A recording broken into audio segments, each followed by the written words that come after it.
Alright, what is poppin', people? We're here, and we gotta do some suspect test coverage because NU, what is it, a week after Sigil of Span? We're jumping to another, and we got the doubleheader, boys. Both Bewear and Pangoro at the same damn time? That's crazy. But yeah, NU has decided that at the current state of the tier, it really isn't worthwhile to try to go one by one with Bewear and Pangoro. We feel like right now, they're both pretty much the same problem. And that if we were to just do Bewear, because that is, just full disclosure, that is the order that we would do. We would go Bewear first and Pangoro. But we felt like if we do only Bewear, there's actually zero chance that Pangoro isn't just then looked at immediately and gone, yep, that's a broken Pokemon. I mean, when you start comparing the two of them, while Bewear is better, Pangoro is only really held back because Bewear gives it that competition and is one of the, like, few knockoff switch-ins in the tier, right? And because the most standard Bewear set is, you know, Choppleberry, it ends up actually keeping Pangoro in check by itself really effectively. And so when you combine all those factors together, you remove one bear, the other bear just steps up. And they both introduce pretty much a similar strain on team building too. There's a very limited pool of consistent defensive counterplay. And while you can look at the offensive counterplay and go, oh, there are a few things, they're not exactly reliable. I think with Pangoro, you could say the offensive counterplay to it is more reliable. But when you want to get at looking at Bewear, what are the most common revenge killers in the tier right now? You're going to be noting, like, Mienshao immediately. Okay, well, fun fact, Choppleberry Bewear does not care about Mienshao. You're taking 70% from CC from Scarf Mienshao. Not even Life Orb Okozu. And while I do think it's pretty reasonable to assume there's chip damage on Bewear because it relies heavily on Double Edge, I don't want to make that assumption. I really don't. And so it can be a mod that's honestly kind of hard to revenge kill just because Fluffy gives it so much bulk. And then you throw on the Resist Berry, then you're just beating the most common revenge killer in the tier. And while special wall breakers / revenge killers obviously have no issue dispatching of Bewear, when you look at common teammates of it being things like Cresselia, Sylveon, Dragalge, Caparaja, Bronzong, these are all Pokemon that could really easily switch into Bewear's, other revenge killers, and provide it that insurance that it needs. And the story is the same with Pangoro. I'll get into this later, but you look at it and you go, there are fairy types in the tier, surely that's enough. Disregarding the coverage, you don't want to see this close combat damage rolls, I promise you. It's a strong Pokemon, so we'll get into like how you generally deal with these Pokemon later, but let's start talking about the sets first and why they're just abhorrent. So I think the most common Bewear set, the one that everyone's gonna complain about, is SD Choppleberry. It's so consistent at letting Bewear do everything that it wants to do. Obviously, Swords Dance means that you can choose when you want to dedicate to just blasting a defensive check like, say, Sylveon or Vileplume, whenever, but it still gives you the leverage to, wall break without dedicating to a damage boost. And when I say that, I'm mostly referring to CB and how, if you ever attack, you're dedicated to that move. SD affords you the luxury of switching up moves, and of course is even stronger than Choice Band after you actually get the boost. And when you want to look at defensive counterplay to this set, well, there's not a lot. The most proficient answer is Arcanine, and this is a full-on counter. I mean, Arcanine just eats up Bewear. But beyond that, there's not a whole lot that wants to take these hits. You got Cresselia, which I believe actually has a chance of losing the 1v1 if Bewear is at full, just because of Darkest Lariat. Lariat always 2-hit KOs Crest, but because Cresselia is one of the weakest Pokemon known to man, it's not even guaranteed a 2-hit KO on Bewear. It's very unfortunate. But it is what it is. Diancie is actually also a pretty good answer, but yeah, Diancie is my overall fighting check. It's hard to rely on that with team building. And then, again, I mentioned things like Vileplume and Sylveon. Those can take hits, But how much chip do you need to OHKO them? Very little. And to, negate the whole need for chip, some Bewear do opt for Silk Scarf. And what Silk Scarf does is it takes the damage roll from Vileplume to being an 84% minimum damage roll, I believe, with Double Edge at +2. And you give that a nice 20% boost, and oh look, 20% of 84? 16! Or a little bit more than 16. But 16 plus 84, oh look, that's 100! I'm now always OHKOing you. And in Sylveon, I think, actually just takes like 94 or something min. So Silk Scarf obviously pushing that beyond death. I think Mantine is a similar case where those like physically defensive ones can take a hit if it's a low damage roll, and then a Silk Scarf just means that they are gone. And I mean, there are some Pokemon that have kind of risen, some Pokemon / sets that have risen that do help handle Bewear, right? I did mention it earlier, but Diancie, Vizdef Diancie is the most consistent set, and I don't even think you're 2-hit KO'd by a +2 Drain Punch, and you do a lot of damage back with Moonblast. It's not an OHKO, but you're not getting 2-hit KO'd. And then even physically defensive Bronzong has, in more recent weeks, started really showing that it's the more consistent of the two variants, those being specially defensive and physically defensive. And that can take a hit from Bewear if it really needs to, and do some damage back with Psychic. But it's still not like a great situation. It's more or less just Vizdef Bronzong doesn't let Bewear set up in front of it. That's really about it. And then you could also look at Choice Band. Now, I personally don't love Choice Band. I don't think there's much reason to using it. But at the end of the day, it's still a dummy strong wall breaker that nets all those 2-hit KOs that Sword Stance does without ever having to take a turn to set up. I mean, you're doing what, 60-something to Vileplume with Double Edge? Yep, 60-something to Sylveon? Okay. I just, the reason you don't see this set at all is because SD allows you that luxury of running a Resist Berry, or Lumberry even. It allows you to switch up moves because you're still a really strong breaker.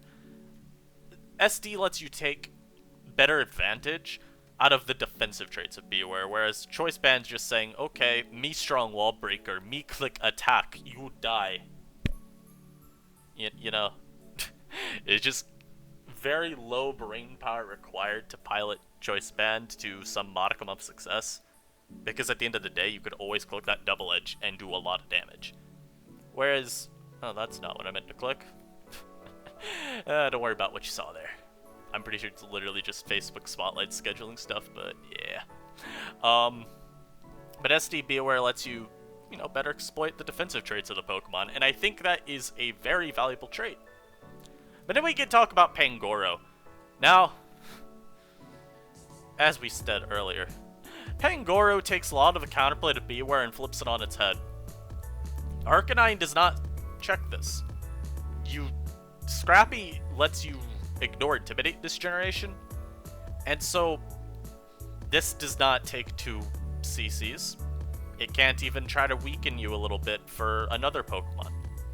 If it switches into Knockoff, it sure as hell ain't checking anything anymore. The Fairy types, they check Goro a little bit better than they do Bewear, but after a Knockoff, things like Sylveon and Comfey don't take 2 CCs. Not well, at least. And because they're so slow, Comfey can EV for Pangoro really easily. I think it doesn't even need to EV if I'm remembering base speeds properly.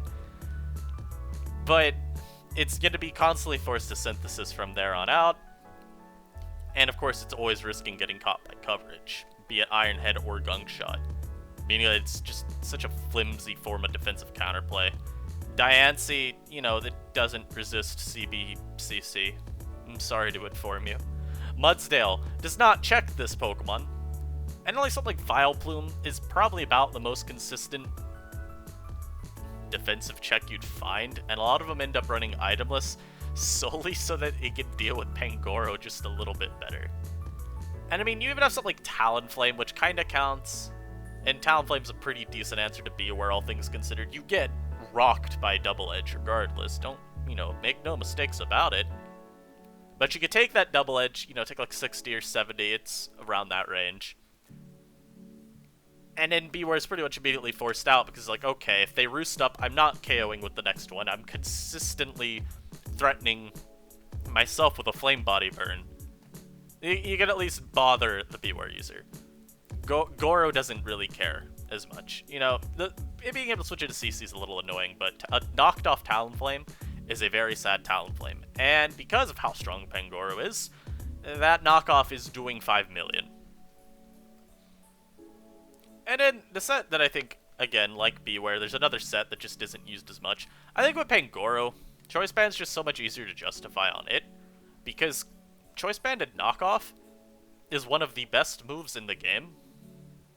It's a ridiculously strong move, and because there's no more Z moves, and in other tiers this would be more of a boon, there's no more Mega Evolutions. And hell, if you want to even contextualize it to earlier metas of NU this gen, Silvally just isn't a Pokemon anymore. There really aren't good knockoff switch-ins. And so you could pretty much always force progress, you can pretty much always guarantee that it's going to be the strong knockoff, at least in the early game. It's just a Mon that you really can't be punished for running, outside of it not offering as much defensively as Bewear. But SD's still really good. I think it's a good pick on Hyper Offense, primarily because it covers up for how bad Pangoro is defensively, which still isn't horrible, right? I mean, Dark gives you some nice resistances. 95, 78, 71 is pretty, like, mediocre, but usable enough if you're only switching to get under dual screens into things you resist. So, like, maybe a Golurk Poltergeist you can come in versus take 5 million and then threaten with a Life Orb knockoff. And there are a few variants even in this set, right? So, one that we saw last gen in NU was Choppleberry Iron Fist with Drain Punch here. This is nice because what it does is it gives you some extra sustain, but it also means your Bullet Punch is a little stronger, which can potentially be the difference between you dealing with a Mienshao or just fainting. And then Drain Punch also, like, still is more than serviceable for dealing with what you would want Pangoro to deal with, things like, Steel types. But a lot of it really is just contingent on giving Bullet Punch that boost, because a 40 base power non-stab priority move is not something that I want to use and rely on to revenge kill threats. It's just not. And so when you want to consider counterplay, we pretty much already went over all of it, but a lot of it, as we've seen, isn't defensive. The defensive checks to these Pokemon are just, in general, very flimsy, I find. And that's not necessarily an immediate indictment, because you could argue a Pokemon having a vast amount of offensive counterplay is still fine. The problem is, and this is especially the case with Bewear, is an offensive counterplay isn't always consistent. As we've seen, Bewear's just general defensive utility is more than enough to give headaches to a lot of the common revenge killers. Even something like Flygon, which I've seen absolutely rock my own Bewear. It needs a significant amount of chip to be able to revenge kill you. Mienshao, it doesn't want you to be Choppleberry, or else it just isn't a consistent revenge killer. There's a very small pool of Pokemon that can reliably deal with Bewear. Like, even offensively. It's really just down to the fast special attackers. Things like, say, Salazzle. Things like, I was gonna say Talonflame. I don't want to call that a fast special attacker, though. But, like, things like Salazzle. Things like Starmie. Celebi, even. And with Pangoro, it's obviously a little bit easier. But would you like to tell the class why you think that minimal defensive counterplay is made up for with, oh, you could revenge kill it? Because I don't know. It's not like Alolan Executor, who had stab moves that were very strong, but, had insane drawbacks to them. And then just a, even worse speed tier. Pangoro has stab knockoff. It's got close combat. It's a lot harder to punish those kinds of moves. And that's not to say that you know, Alone Executor was ever a bad wall breaker, undeserving of a ban. But to compare two, you know, slow wall breakers, I think you gotta look at what are they relying on to break with, and if you want to, you know, try to draw other comparisons to these dummy strong breakers, it's important to note what moves are they using to break. And I think if you want to look at Goro versus Alone Executor or Goro versus Drampa, the Dragon types had a lot less reliable of a time breaking. At the very least, with some proper prediction, you could switch immunities into them. If you got a Fairy in versus their Draco, that was a lot of momentum lost. If you got, you know, a Steel type in versus their other move, oh, that's still 10,000 damage, but, you know, you at least could force them out. Scrappy says, not only can you not intimidate me with your Arcanine, but also, your Ghost types do not block CC.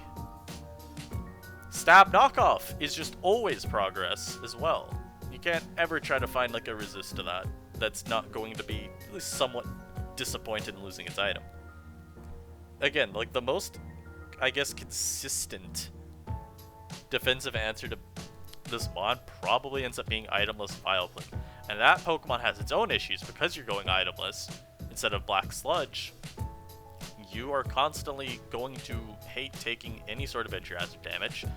Anytime you want to switch into maybe a Rotom Cut that's paired with the Pangoro, you're going to keep that damage stuck onto you. And so if the opponent has another Pokemon that just threatens you out, oh, bye-bye. Thanks for like the, I don't know, we'll say 16. Thanks for the 16% chip on you. And you know, you just keep getting pushed closer and closer to that KO range. And I want to go back to that point, though, too, about pivots.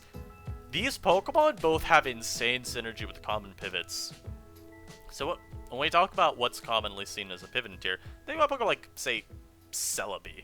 Not a common Pokemon. Things that draw in Steel types. So you got, like, Defog Comfy. It's got good synergy with both of these. And, oh look, what Pokemon was switching to it? Things like Copper. What Pokemon will switch into Pokemon like Dragalge? Copper, Bronzong.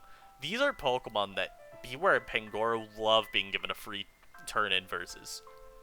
Because you can just so easily sit in front of them and go, okay, I'm, you know, getting a free knockoff here. Or if you're Bewear, oh, I'm probably just setting up a Swords Dance and then drain punching whatever you bring in.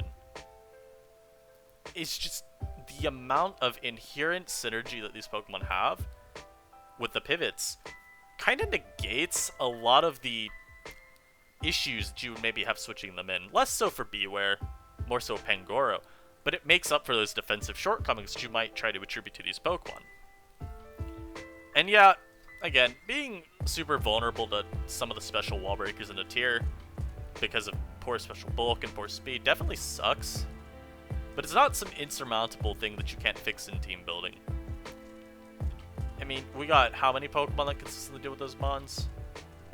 We got things like Copper, Gastrodon, Mantine, Bronzong, Escavalier, like a lot of special walls that can deal with covering up for these Pokemon. I think really at the end of the day, it mostly just comes down to the flaws these Pokemon have are severely outweighed by the pros. So, would I ban them? Yeah. I mean, I'd like to see a meta where Bewear exists, but Pangoro doesn't. Primarily because I think I still want to reference Tony Flagon's post on the matter. I do think it's an interesting argument to be made that Pangoro's, like, presence in the tier, alongside the combination of Bewear and Mienshao, largely restricts what you can consider a check to fighting types. So I could 1000% see an argument to vote ban on Pangoro and no ban on Bewear. If you wanted to look at it through that lens of Goro is the root of the issue, Bewear without Goro in the tier ends up having to deal with more. But I'm still unsure if that's enough to keep Bewear around. And if I'm being honest, I just don't see a case where it is vice versa, because I think Mienshao does a lot of the similar things that Bewear does, if you want to look at Life Orb Mienshao. Pretty much just mandating this similar pool of checks. Mienshao kind of just mandates the same pool of checks as like both of these combined. And because it has U-turn, it doesn't really care when you bring these in, other than like Effect Spore, Vileplume, or Flame Body, Talonflame, you're never punishing it. That's really beside the point. I do think I like the argument of ban Pangoro but keep Bewear, but I probably would get rid of both. Mostly because I just don't think the defensive counterplay exists to Bewear, even if you get rid of Goro. And as it all stands, I don't think it exists to Goro. But hey, y'all got a ladder now. Y'all gotta get your suspect Rex. Y'all gotta try to figure this out for yourselves. I can only try to convince you my point for so long. That's gonna be it for me. I'm interested to see how this test goes. I feel like it's guaranteed that Bewear goes. I'm a little unsure on Pangoro, though. Largely because I think people might look at the tier in its current state and go, oh, well, Bewear's just used so much more. How could Pangoro be a problem? And then they'll neglect to realize that much of it is because Bewear is here, that Pangoro gets a little less usage. But hey, we'll only know once the results are out. I hope you guys are having a great day, and I'll see you guys next time. Peace.